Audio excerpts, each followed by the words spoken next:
Anastasia, who you can see here trying to scare us all away, and here with her husband when she got married, and here probably on a trip to Tenerife enjoying the outdoors, which we will find out she does enjoy, and we'll find out a lot more. Almost forgot, here second from left as a young student in one of my classes, and here as when she became a teacher and I worked alongside her.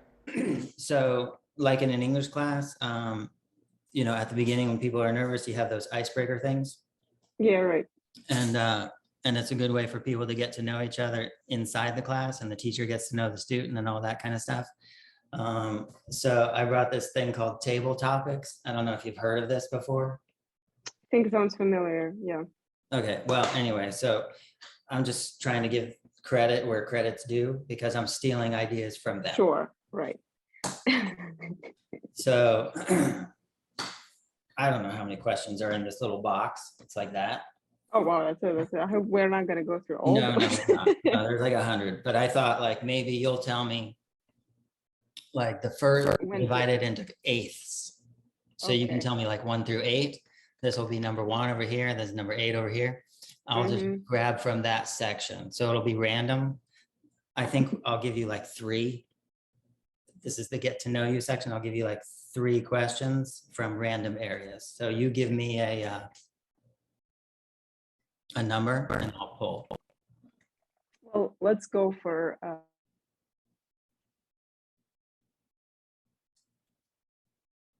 your screen froze for a second. So yes, it's 7, I guess. 7. I don't know if you heard that. 7's got to be about right here. Yeah. Yep, it froze. Okay, apologies. I was That's just okay. connecting from. Yep. Hopefully, it's going to be more stable. Okay. So I just wanted to say that it looked like a 6 to me more than a 7. I'm kidding. Okay, so the question is, I can't vouch for the, how awesome the question will be. Totally random. The first question is, what's your perfect Sunday? What's your perfect Sunday? Oh, well, I like getting up early, which is something.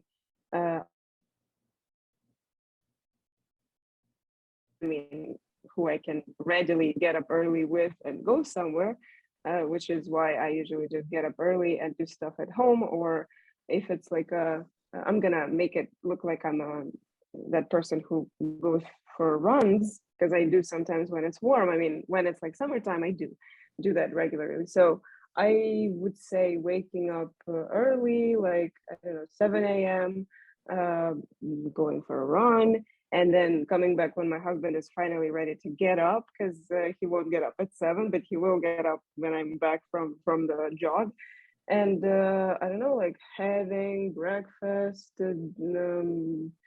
going somewhere ideally. I don't like spending time at home when I have a lot of time. To me, that's like a day wasted. So just going somewhere, ideally walking a lot. I don't know, doing stuff. So yeah, I mean. Yeah. Okay. You are active, like on Facebook, you post a lot of rock climbing. Yeah. I didn't know that you ran. But yeah, I don't post about that because at some points I stop, and then how do you explain to people like I don't run anymore?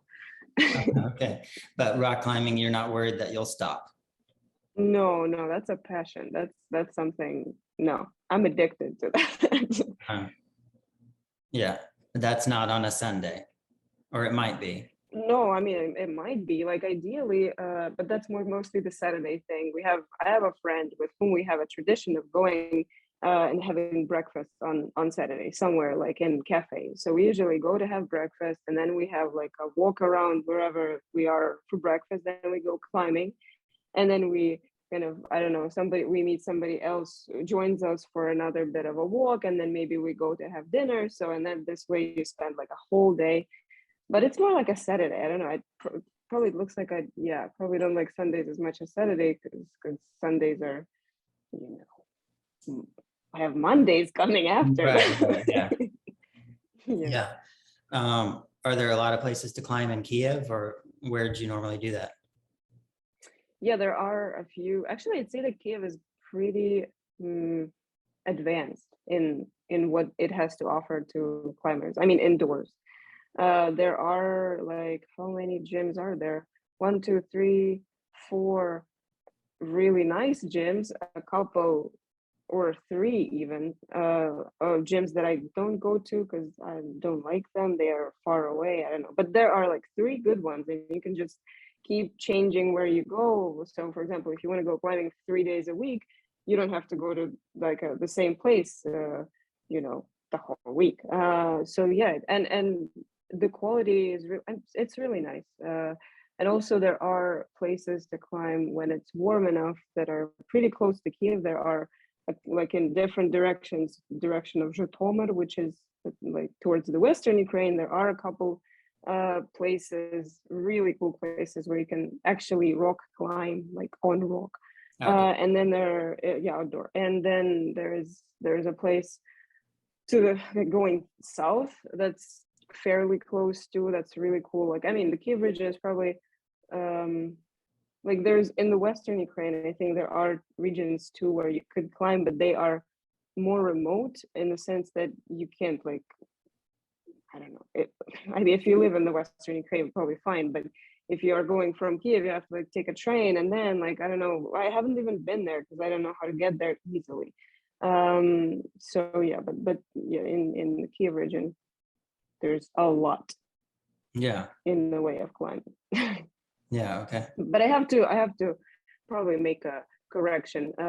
When people say you rock climb, everybody's like, oh, do you like climb high mountains and stuff?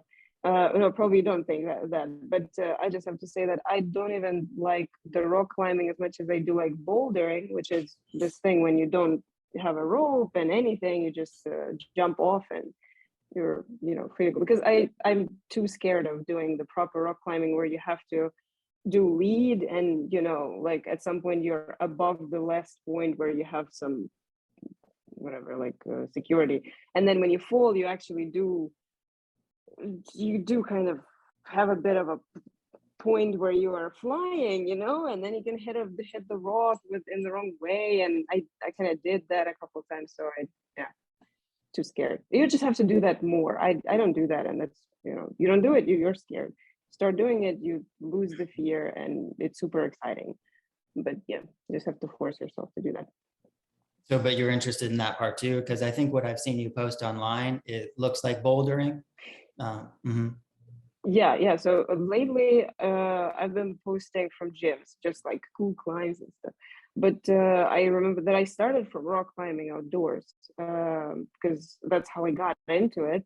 It was top rope, which climbers would say not like proper thing because you train with top rope, and then if you want to show like some cool stuff and actually say that you've done something, we have, I don't know, I'm going too deep into it, but there are grades, and if you're usually people are like, I want to climb higher grades, but climbing a grade means doing lead, which is the scary thing. And top roping is just a way to you're connected to the rope. The rope is connected to the wherever the highest point, so you're never really in any danger. If you kind of fall, you just hang on a rope, where you were. So it's not scary at all. It's like a different thing completely. And the other one you were talking about is when you have to be with a partner. Well, you have to be with a partner anyways, because it's just the question of where the rope comes from. Like if you're the scary thing is with the rope coming from the bottom, you're kind of keep just kind of dragging it with you and then connecting it to like a what do you call that damn it, forgot the word.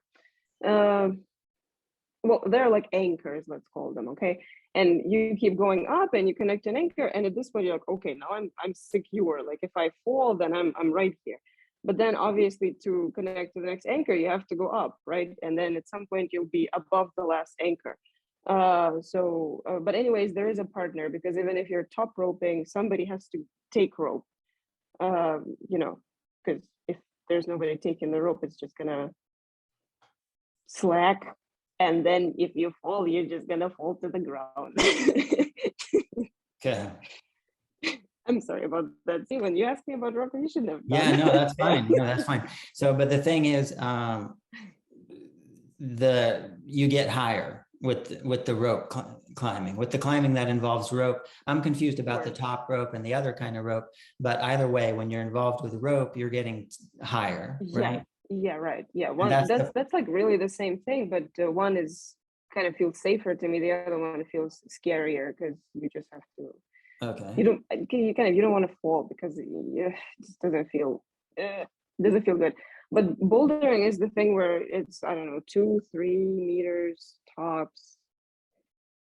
You can't really Yeah. get hurt, but you have all of the challenge, right? Of No, you can get hurt. I mean, okay, outdoors especially because in the gym, it's like the best thing you could possibly do. I mean, you could still get hurt if you just fall and like improperly. If people have got hurt when they just fall on their back or on their elbows, and then you can, you can if you don't know how to. Or it's not like you don't know how to fall. It just happens.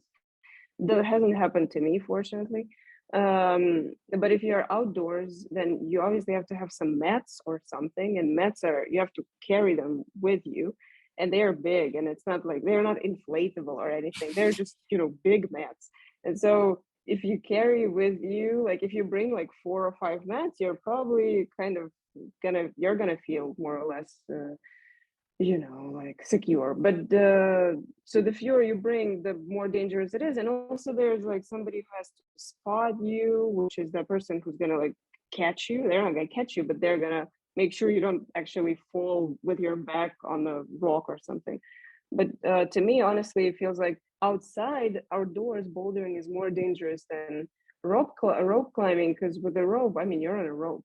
As long as you don't do stupid stuff, you're fine. And with bouldering, it's even scarier. Anyway, outdoors climbing is scary.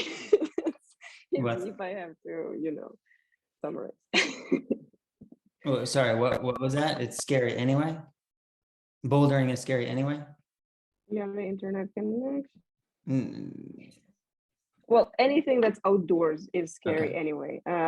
It's just like if you want to feel safe climbing, just do that in the gym. Am I okay. still freezing? No, no, No? no, it's Did you hear good. that? No. Okay. It's good. Yeah, Okay. just do it in the Yeah. gym. Yeah. Which a lot of people would have comments on, because there are, I guess that used to be more of a thing than it is now. But like the old school climbing generation, they were like, climbing in the gym, that's for training. What's the point of climbing in the gym if you can climb outdoors? And then there are a lot of people like my brother, for example, he just never climbs outdoors because he just doesn't like it. He doesn't see the point in doing that, and whatever, it's too much fuss. You have to bring the ropes and mats. Oh no, I mean, just go to the gym and enjoy the challenges of high grades. And I kind of, I'm with him on that there. I Mhm. don't like the fuss of all the outdoors. So I like the outdoors because of the outdoors. Like you can be in a tent and like all of this, romantic stuff, and it's just nice. And usually the locations are nice. But this climbing itself is scary as hell. Right. Yeah, okay. It seems like it's not an easygoing sport with, as far as like, I read a book by John, have you read these? John Krakauer or any? So I read a book by this guy named John Krakauer. No, I haven't read that. No. Okay, so he's like a climber in his youth and then sort Mm-hmm. of a writer.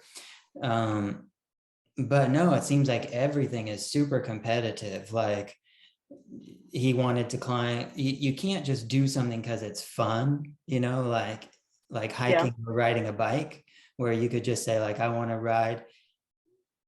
Who cares how long I ride, but like, it seems like in climbing, everything in the back of people's mind is some sort of competitive thing. Like, well, it seems like people don't do that with other, if you're just hiking, you're not thinking like, I have to do the longest, coolest Oh hike yeah. across all Yeah, of that's true. Antarctica, or else it doesn't count.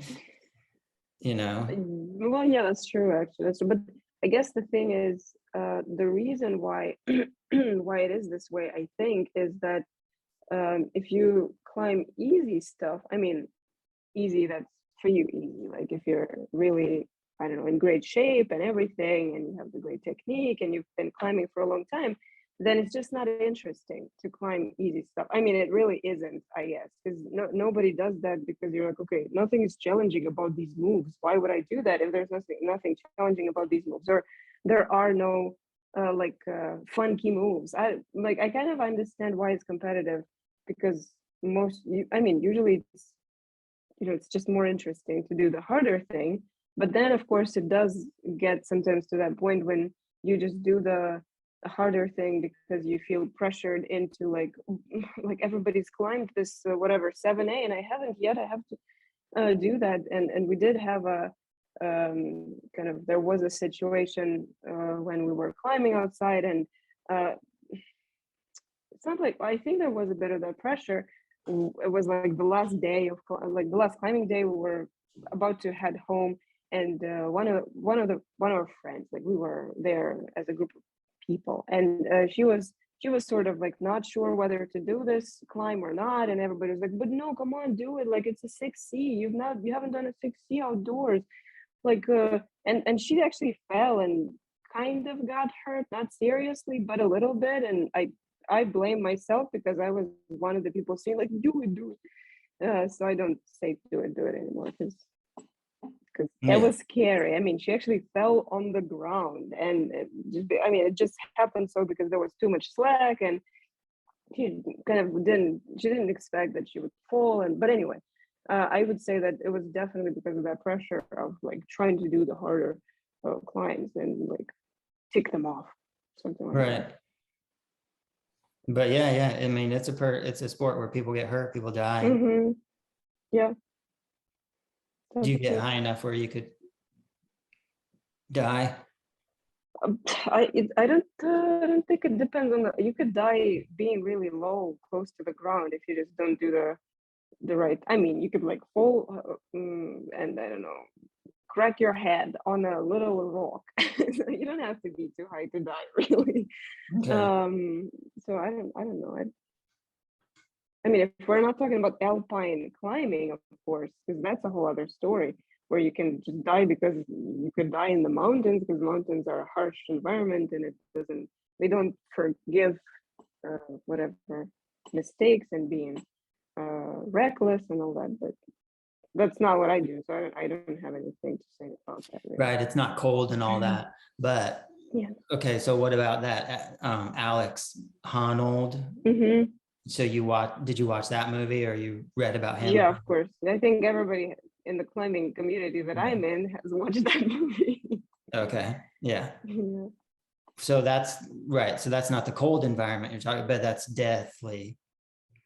Yeah, no, but that's because he does free soloing. That's not something a lot of people do. I mean, what he does is just like a super rare thing to do, really. I mean, Yeah. that's just it. Like, I guess if you're with a rope and you know what you're doing, there's probably and again, what I'm saying may sound stupid to people who know stuff about this, but to me it sounds like if you're rope climbing, it's way less dangerous than free soloing, because free soloing is like the most dangerous thing you could possibly do, I guess, because there's just nothing really having your back. I mean, other than you knowing what you're doing, you having prepared, you having done this climb like a million times and having learned it. But then again, there might be like birds in the cracks and they just scare you. And so I don't know. Spider or a bee. Yeah. Well, but no, I'm thinking of me. That's okay.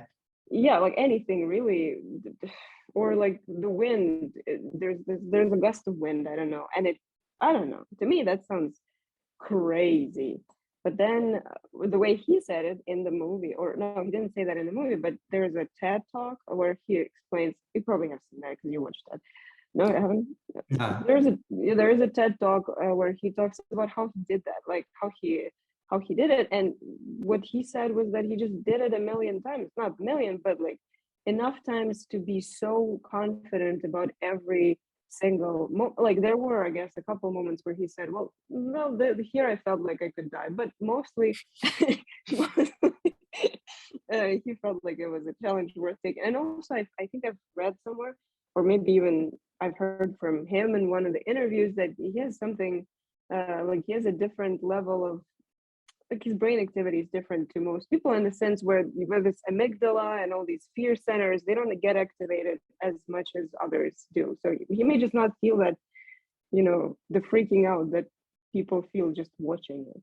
He just Right. doesn't feel that when he climbs. I don't know. So he's a unique guy. He's Right. one of a kind. Yeah. Okay. So you mentioned that your brother does this. Did your brother start it before you? Does it run in the family? Um, how is it? Actually, Go ahead. I don't. How is it that you Huh. both do the same thing? Yeah, that's a good question. I don't remember who started first, and I don't want to say stuff that's not true. I Actually, I think that we started it. I mean, me and my husband, we started it outdoors, and it was just a way to spend this like the May break that nobody's in Ukraine ever gonna celebrate, hopefully anymore. But it used to be like it used to be like, oh, long weekend after a long weekend, and you can connect and like have a whole week of doing nothing and I don't know, chilling. And everybody tries to do something on that like that long weekend because it's usually nice weather and all that. And we found some kind of like a tour which was about rock climbing and it was about camping. And they said like you could be a complete noob and we're just going to teach you everything. And the level is not like look, anybody could do it. And we did that. It was scary as hell. I remember it was so scary. I actually remember that I didn't like climbing at all for like the first whatever number of times we did that because my husband was like, yeah, let's do it again. And I was like, okay, if you have to. It was just too scary. And I think we started earlier, but then my brother is the one who started. He's the kind of guy who just if he starts doing something and he likes it, he throws himself into it and he doesn't stop until I don't know, like he gets bored with this thing and it can last for a long time and or it can last for a short time, but he just it's not like I'm just gonna go climbing a couple days a week. No, he goes climbing and then he spends like 5 hours in the gym and he does that like 3 times a week and he's like oh I progressed more than anybody I know in a year. So he's the one who started doing it like this way with like regularly going to the gym and all that, and he's progressed much more than I have still, which is something I get I'm really annoyed about, but okay, I don't dedicate as much time as he does to this. So yeah, I don't know. I think it just started independently somehow, and it's not like we have climbers in the family. Like my parents have never done that. I mean, they have now a little bit, but not like they did it before us. Yeah. Yeah. Okay. So yeah, it could be genetic in some way. Could it? Could it not? We could. I don't know. Like maybe we don't know something about our grandparents or great Yeah. grandparents. Okay. I think climbing wasn't as big at that time also, right? In the grandparents' Yeah, that's true generation. too. Yeah, that's true. Yeah. That's true. I've read a if talking about the books about climbing, I have read a book by Lynn Hill. She's a famous American climber. She used to be a competitive climber and all, and she actually still climbs. I know she's not old, like, but I think she's about 50 or something. But she looks the way I wish I kind of want to look that way when I'm 50. She's super fit and all that, and she still climbs. And yeah, she wrote all about that, how it was like a completely different story back in the I don't know the 80s, or I think she started in the 80s. Yeah, and the equipment was different. It's like it's a completely different thing now. It's much safer, and there are gyms you could do that in, and nobody shames you for going to the gym anymore because there are just so many people going to the gym. It's like a whole community, and if people start shaming, mostly you could say like that they are dinosaurs from the other era where people never went to gyms. I don't know, something like Right. that. So Yeah. You've got other people doing the same thing who can protect you from that sort of. yeah, yeah, that's right. Okay. Do you have any pictures of that sort of stuff that you could I send like me at some point? What's that? yeah, sure. No, I hope I thought you were going to say, could you share your screen or something? I No, don't no, have no, no, any no. ready. Just later, like I could add them to the video just while you're talking. Yeah, sure. Okay. Ready for get to know you question number Yeah. two? Yeah.